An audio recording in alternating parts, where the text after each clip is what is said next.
In today's show, the coldest hot take about Shaedon Sharpe that you've ever heard. Plus, the Trailblazers defense is losing its teeth. Welcome to Locked On Blazers. Let's get into it.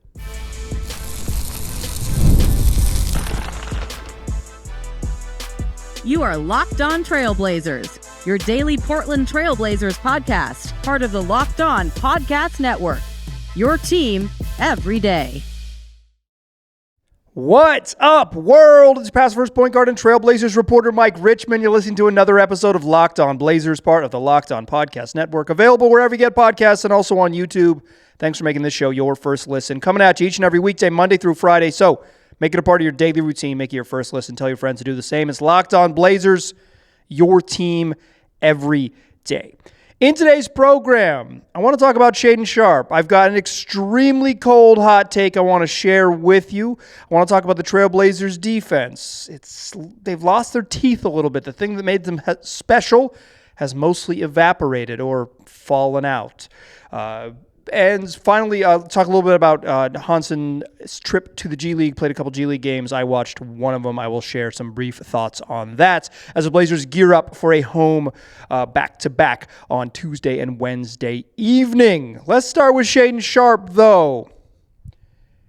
Here is a hot take that is so cold and so tepid that I think it has the magic power to make everyone mad. The true Shaedon Sharpe believers, the true Shaedon Sharpe doubters, everybody get in here. Listen close. Get on the bus. Shaedon Sharpe's just fine. Over the Blazers' road trip, they went 1-4. In 5 games, Shaedon Sharpe averaged 28.4 points, 5.8 rebounds, 2.8 assists. Shot 56.3% effective field goal percentage.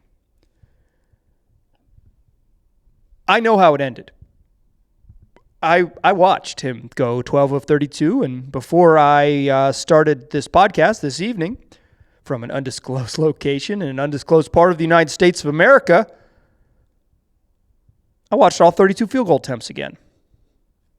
I watched him miss 20 shots, for sure. But here's what I'm going to tell you. For the 28, 6, and 3, it's not an all-star week, although he was way better than he's been. And he missed 20 freaking shots.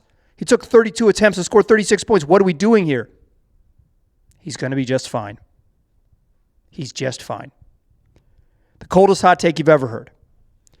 It is admittedly a little bit fence-sitting, and I try not to do that. I offer, maybe sometimes I don't go all, I don't see everything as black and white necessarily, and I kind of live in the gray here on this podcast, but, I never intend to go out there and sit on the fence, but I'll sit on the Shaedon Sharpe fence. It's fine. He's fine. He has not been particularly special. He has not been particularly terrible as of late. He started the year, he was awful. Let's be 100% clear. On the season, Shaedon Sharpe, according to NBA.com, he's 10th overall in usage. And among the top 20 usage guys, only Ja Morant has a worse true shooting percentage than Shaedon Sharpe. He's one of the least efficient high usage players in the entire league, according to NBA.com. Cade Cunningham, pretty similar true shooting percentage. Cade Cunningham is averaging 28 and 10 assists. I don't think it's comparable. Cleaning the Glass does usage a little bit differently, where they include possessions that you end with an assist. And I think playmaking is a better way to judge your actual usage, because if it's just, shots, turnovers, it doesn't really calculate how much you had the ball and how much you did stuff. Sharpe, among the way Cleaning the Glass does usage, that includes playmaking, that includes assists, he's in the 89th percentile among combo guards, because players who play his position get the ball up. Like, if you're a combo guard, you shoot it. That's literally what the position is a go score guard. And he's 22nd highest in the league, according to Clean the Glass. And I to me, that feels more in line with kind of the style that he plays. But whatever, 10th, 22nd, up there. There's 450 spots in the league. He's like in the top 5%. Dude's doing a lot with the ball. He's very, very active. He took 32 shots to score 36 points. I saw it. And among the top 22 guys, according to Cleaning the Glass, only Ja Morant, Zion Williamson, and Trae Young have a lower points per shot attempt. That's PSA for Cleaning the Glass. So among the top 22 highest usage players in the league, Shaedon Sharpe is in the bottom 4. This season, on the whole, he has been one of the least efficient, high usage players in the league. I think there is no denying that. And I also think if you watch him with your eyeballs, he's getting it back. He is. His superpowers are returning. The beginning of the year, he was bad at everything, right? I think part of my cold hot take here is that I do not see necessarily Shaedon Sharpe as like this future MVP type of player, right? And if you do, that's why I brought you into the bus. Come get mad. And if you think he stinks, well, you're probably silly, but come get in the bus anyways. I'm happy to have you. Happy to have both of y'all. Both of y'all, as if there's two people. There's many dozens on either side. It's a big bus. So part of me is maybe I kind of have a view of Shaedon Sharpe's what I believe he can be this season could potentially be lower than yours, although there's haters out there could be higher than y'all's too. I don't think he's going to become a really good playmaker. I don't think he's going to become a well above average defensive player. I think he can be a pretty good rebounder and might end up being at his position a straight up good rebounder, above average rebounder for a guard, right? I think he's a good scorer who's probably not ever going to be a high-level three-point shooter, although he can probably mitigate much of the lack of outside shooting with a relentless ability to get to the rim and get to the foul line. And then last year, he was a good enough finisher at the rim that it largely mitigated some of the shooting stuff, although three-point shooting is a floor skill for him. His floor is... if he can't shoot, the floor remains lower, right? If he cannot make threes, the floor remains lower. But my hot take about Shaedon Sharpe is that he's fine. I rewatched all 32 shots in that game against the Mavs. 5 of them I circled as I don't love those. The one that gets red pen in my notes is with about 90 seconds left in overtime and the Blazers down 1. He took a pull-up 3 from the top of the key. He kind of knew he missed it and went towards the rim to crash. The ball bounced hard off the back of the rim. He shoots some line drives. Sometimes they barely touch anything and swish, and when they miss, sometimes they miss pretty ugly. It came hard off the rim. It led to a run out. Immediately the Mavs up 3, and the Blazers kind of get in scramble mode. That was the red pen shot. I think that was a legitimately very bad shot. He forced a 3. He took another in overtime, a step back at the top of the key that he hit. I didn't have enough pens, so that was also in red pen, but he made it. I didn't love that shot either. There was 2 others in regulation, 3-pointers that I wasn't in love with in terms of shot selection. And there was a pull-up that he had from the left elbow that I thought was just harder than it needed to be given the circumstances. 2 of the other 3s he made in regulation, they were the right shots to take, but he hesitated on both of them. Shoot the ball, dog. If you're going to shoot it, shoot the ball. So you could call him 5, maybe 7 shots that I didn't like during that span. If he edits those out, right, and he takes different shots, let's say he still attempts 2 of them, but 3 others he passes off, right? Okay, he took 29 shots to get his 36. You're not exactly going to be celebrating that one. But I think the thing with Sharpe is that it's a fine line.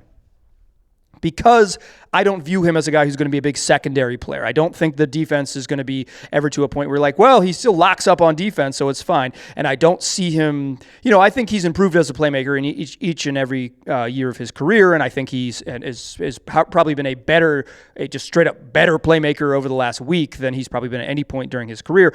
I don't think he's ever going to be like a ball in your hands, Luka Doncic, even like Anthony Edwards level passer, right?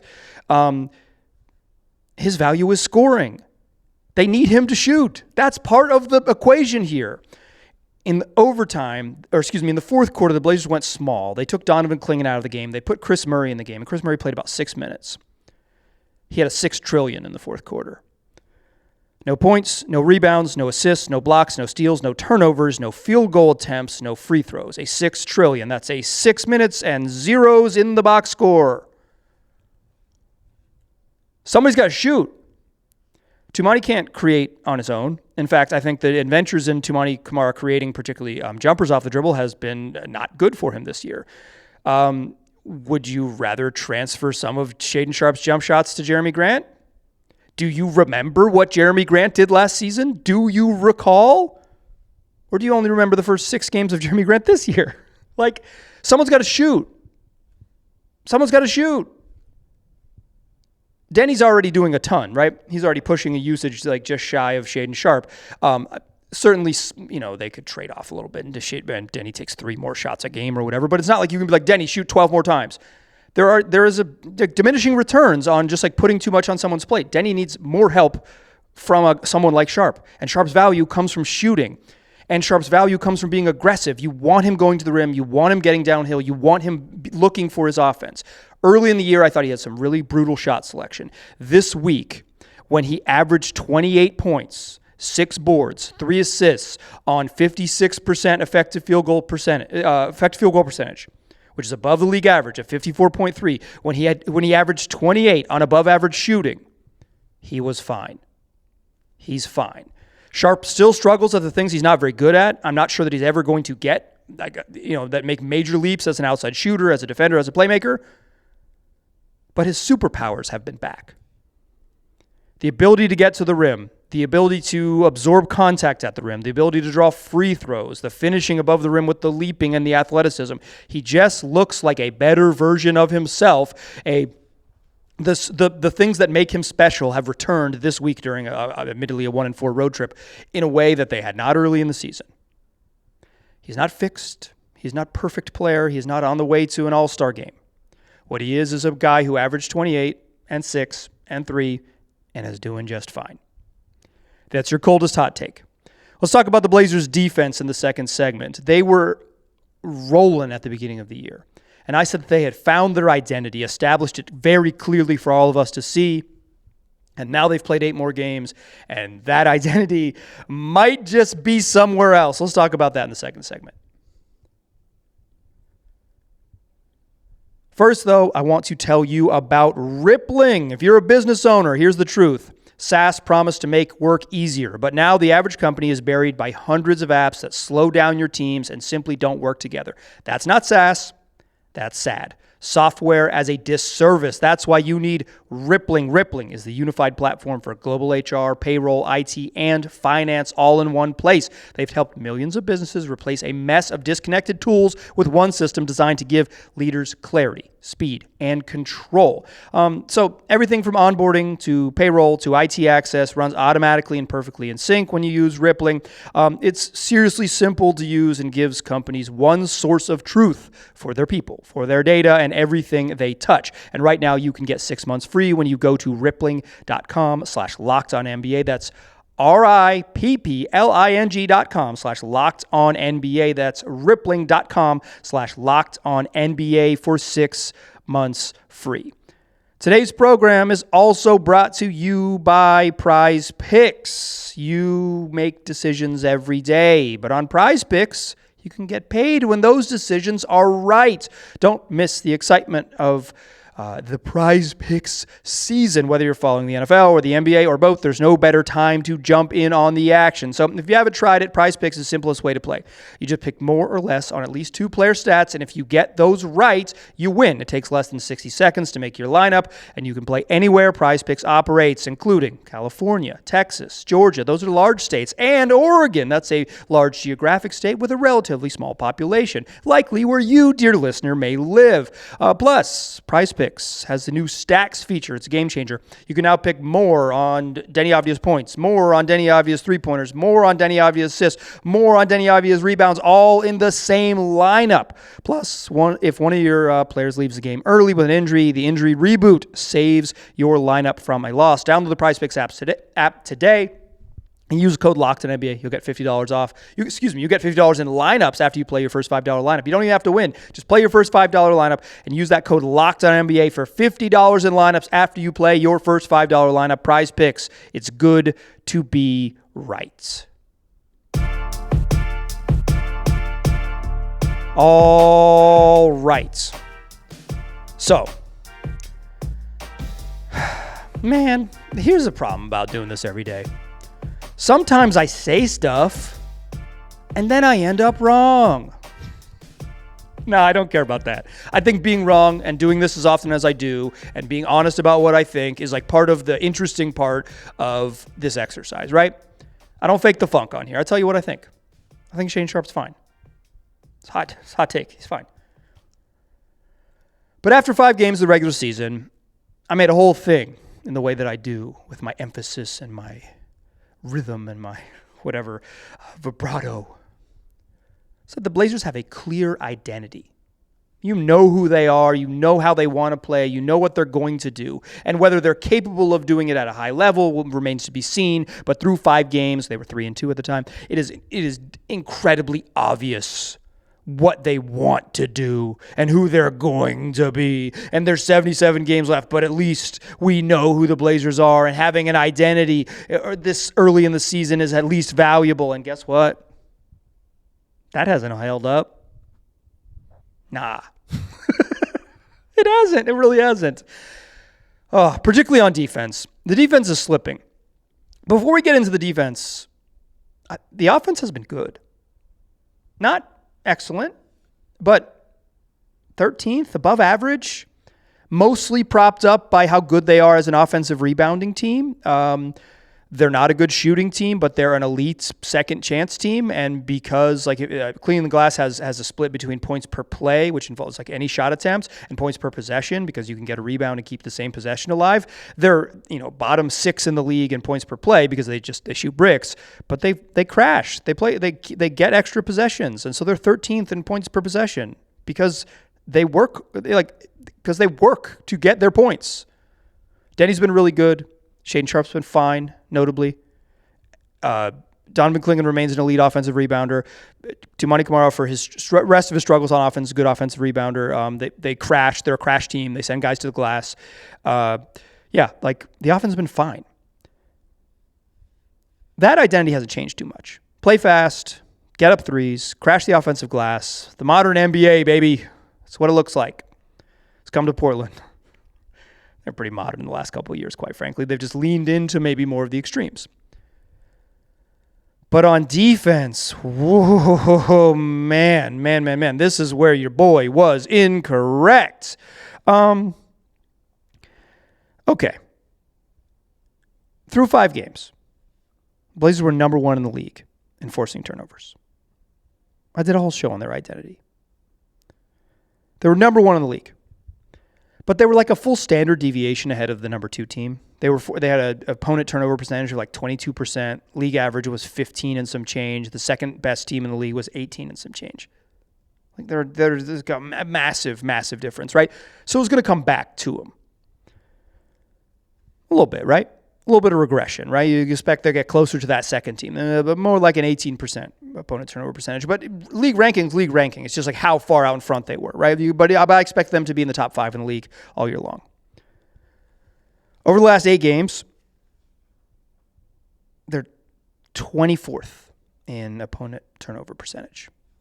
And that's why their defense has fallen off. That's why their defense is that is the reason that they are not as good on defense this year, and the reason that their defense has struggled is because they are no longer forcing turnovers at a high level. That was what they were doing, right? They weren't a particularly good.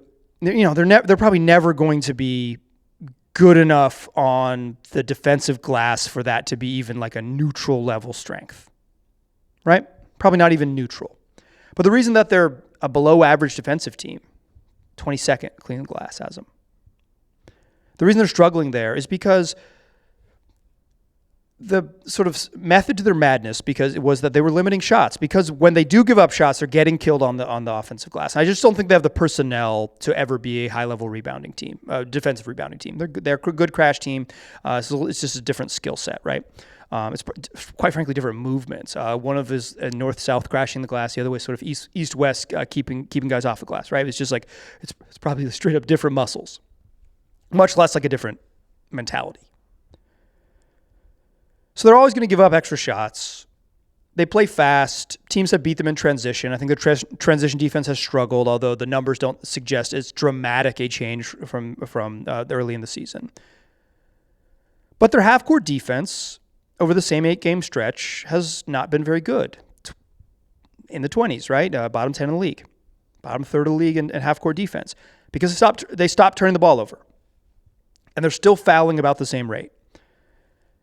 At the beginning of the year, they were 27th in foul rate, or like the third most fouls in the league. Excuse me, fourth most fouls in the league. In terms of what they're measuring is fouls per 100 field goal attempts and foul rate and free throw rate. They are now just 25th from 27th. It's dropped in terms of fouls per 100 possessions, but like if you're still fouling a bunch, but also you were forcing a ton of turnovers, and now you're not forcing enough turnovers, and you're still fouling a bunch, and you're still a bad defensive rebounding team, the magic is gone, and that's where the defense has slipped. That's what they have to get back to. You know, they missed Jrue Holiday for a game, but this team was a top 5 defense for 40 games last year with very similar personnel. You know, they had, for 8 of those 40 games, 8 of those 40 games, I'll say it again, 8 of those 40 games, they had DeAndre Ayton. The vast majority of that stretch was with Donovan Clingan at center. The vast majority. They didn't have Rob during that stretch. They had frickin' Anthony Simons and not Jrue Holiday. This is ostensibly the same crew. You know who they didn't have when they were the top 5 defense last year? Matisse Thybulle and Blake Wesley. Keep it a buck. They were better with the same dudes last year than they've been this year. They have the personnel to be a good defensive team. You don't need to chalk it up to the absence of a 9th and 10th guy. Could it be that a change in coaching and a difference in offensive philosophy and a sort of gas pedal style offense has taken a little bit away from what they can be on defense? Perhaps. Or perhaps they're going through an 8-game stretch where they just haven't played particularly well. We shall see. But I know the number one factor in them getting back to being a good defensive team as they were in that first week and a half, 10 days of the season, is forcing turnovers. It was their secret sauce. It was their identity. One stupid podcaster did a whole thing about it. All right, let's talk a little Yang Hansen, and I want to talk a little bit more about depth to close the show because I kind of touched on it there, but let's get back into that. We'll do that. We'll do that to close the program. Join me in the third segment. First, though, let's talk about Robinhood. Your ambition just met its match with Robinhood. You play for the win, not just on game day, every day. Locking in on every opening, beating your PR, beating it again. Channel that drive into your money. Robinhood puts you in control of your money. Trade stocks and ETFs, options, futures, and crypto all on one platform. You can now build and execute your own trades from a desktop with Robinhood Legends advanced tools, or take advantage of the new Robinhood strategies with a tailored portfolio managed by a team of experts. You expect more from yourself, expect more from your money. Get started today at Robinhood.com/yourmoney. Again, that's Robinhood.com/yourmoney. Your money, your move. Today's program is also brought to you by Rugiet. Let's be real. Making excuses doesn't solve anything. We've all heard them before. It's just stress. I'm tired. It happens to everyone. But when it comes to performance, sometimes your body just needs a little extra support, and that's where Rugiet comes in. Rugiet.com offers fast-acting, doctor-prescribed treatments for ED designed to help you stop making excuses and start making moves. Rugiet makes it easy to get started. You just connect with a board-certified doctor, 100% online, no awkward waiting rooms, no in-person appointments. If you're prescribed, your treatment's shipped directly to your door, discreetly. Plus, the process is fast, simple, and private. It's all handled by real doctors. It's about confidence, connection, and getting back to the moments that matter. Visit Rugiet.com/LockedOnNBA to get 15% off your first order. That's Rugiet.com/LockedOnNBA. Rugiet.com/LockedOnNBA. Don't forget to use our promo code LockedOnNBA so they know we sent you. Rugiet, stop making excuses. Start making moves. Still a pass first point guard. Still Mike Richmond. You are still listening to Locked On Blazers. Yang Hansen was in the G-League. Played 2 games over the weekend. I watched the second one. I did not watch the first one. I've seen the highlights. Second one is available in full on YouTube as well. I was able to watch. I didn't watch either of them live. I'm doing stuff, okay? And I'm watching Blazer games. I'm doing my best. So I missed one of his games. So I'm not gonna speak too expertly here. Quite frankly, I'm gonna talk about one game that I watched. He had 21 points. Thought he was pretty good. He blocked 3 shots. I can say with confidence that if my guy Yang Hansen meets Drew Timme in the NBA, Drew Timme's going to get cooked. If it's Drew Timme down there, give the man they call Hans, that's what they're calling him on the G-League bench. You could hear it on the replay because they play in this weird little practice gym in LA. You can hear them saying, Hans! Yeah, Hans! If they get Drew Timme in the NBA, throw that ball into Hans and let him go to work. Because Drew Timme can't handle him. He's too big. Not a lot of Drew Timmes in the NBA. Not a lot of Drew Timmes. In fact, there's not even one Drew Timme in the NBA. He did hang out for the Nets last year and score a bunch of points. He had some impressive offensive performances, but he's just not an NBA player. Hansen looked better in these G-League stints offensively than he did in Summer League. I think that's important. Summer League is a little bit different of an environment because there are guys who are probably better than G-Leaguers around, and I think just like sort of broadly speaking, it's higher effort and more chaos. Not that G-League teams don't play super hard, but it is not like everyone 10,000% trying to get a job type of thing. Like the Summer League, they go hard. A little chaotic, but they go hard. G-League is a little more guys are playing a 40-game season, right? And they kind of are playing like guys playing a 40-game season. You can play hard, but it's not 2 weeks in Vegas to get a job. It's not the same thing. Better basketball, though, for sure. To be sure, much better basketball. I think, Hansen hit 2 threes at the end of that game. They were kind of down 17 or something like that, and they made a wild comeback, and he hit like a kind of a movement 3 from the left wing off of a baseline out of bounds that I love. That's a great catch and shoot shot. That's a great shot. And then kind of a broken play kick out off a rebound, and he hit a 3 from the right wing. Both went in, right? It's good to see the ball go in. Missed his first 3 threes, not in the same type of movement stuff, more pick and poppy. I thought in the highlights I watched the first game, I thought he had some nice passing, but he's also operating at the top of the key with the type of freedom and space that he did not at all in his limited, very limited NBA minutes. They just pressure him because no one's worried about, like, no one's like, they're saying like, go get him and make him make a mistake. Like, they're much more aggressive with him than Kamen Malawach was in that game. And I thought Hansen had 1 offensive rebound and a little move against Malawach in the first game. It was like, nice move. But in the second game where I actually got to watch him and not just highlights, and I got to watch like the whole possession, I think his defensive positioning is still a little bit dicey.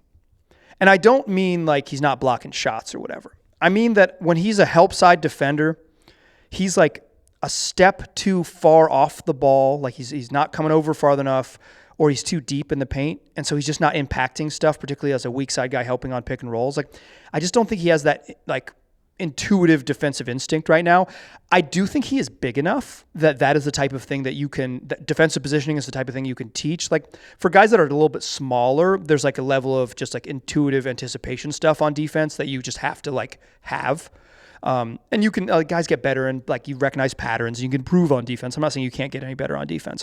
What I'm saying is that for someone who doesn't seem to be like a super intuitive positional defender, if you're as big as Hansen is, it's just like you can watch film and be like, hey, stand here. Like, you're standing on this side of the paint, stand here.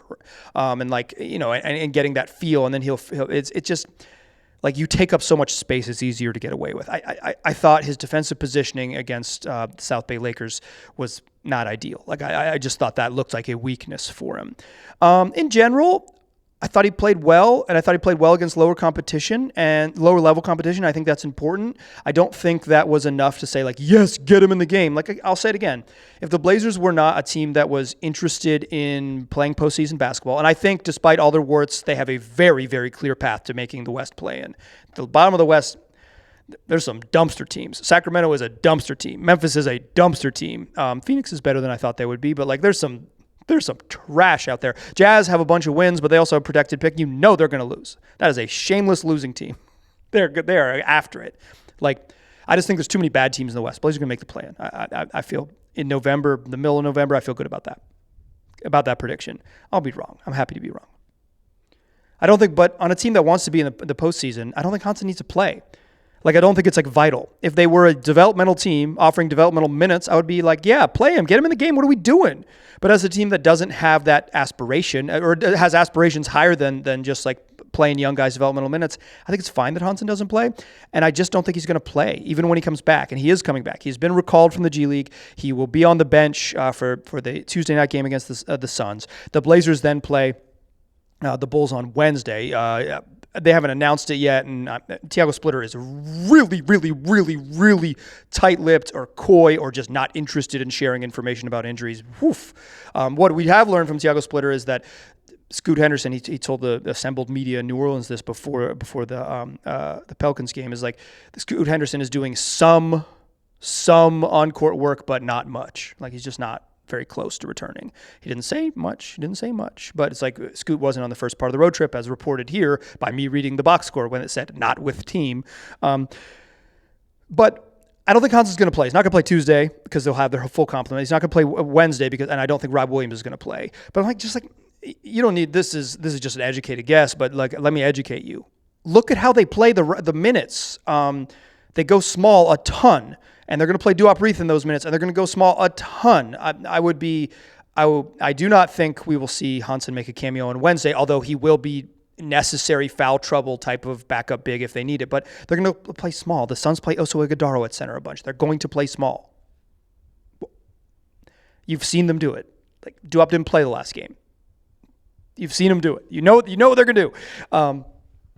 Real quick on depth, as I'm running way too long here. Way too long for the people who are in charge of the network. The perfect amount of time for you, dear listener. I think the Blazers, Drew Holiday is listed as doubtful for that game. Blazers have their depth is getting exposed. But part of the reason that people didn't think they were this good or that good or whatever, the depth concerns were baked in. I got an email from a listener, longtime listener Scott, emailed me in August that the Blazers had one less rotation player this year than they did a year ago and that they were going to be worse because of it. And I blew it off. Scott sends me a lot of emails. We exchange a lot of emails. I said, you might be right. Get out of here. Leave me alone. It's August. I think that's prescient now in November. I really do. I think it's correct. I think when you flip DeAndre Ayton, and I don't really have a problem with waving DeAndre Ayton on his face, but when you do that in favor of Yang Hansen, who's just not an NBA caliber player yet, you are going to be light in the front court. And when you choose to sign Damian Lillard, knowing full well he's going to miss the season, you are missing an end of the bench player that could be another rotation piece. Like, you're signing up for kind of an empty roster spot. They are the Blazers have not had any catastrophic injuries. They've had, Scoot Henderson's injury is long and a bummer. The 3 months of missing Blake Wesley stinks, right? It stinks, but it's a broken foot to your 10th guy. You might miss the back half of your rotation at some point. I don't mean to disrespect Blake Wesley's career. I'm just saying, if you thought the team was whole, Blake Wesley wasn't going to play minutes, right? He was going to be a depth piece. Turned out to be a useful depth piece, but that's the case. Matisse Thybulle, it's a bummer that he just can't get back on the court. They need him to get back on the court, but he's not going to miss a ton of time, it sounds like. And again, he's like a depth piece, a guy who didn't play last year when they were at their peak. This is part of it.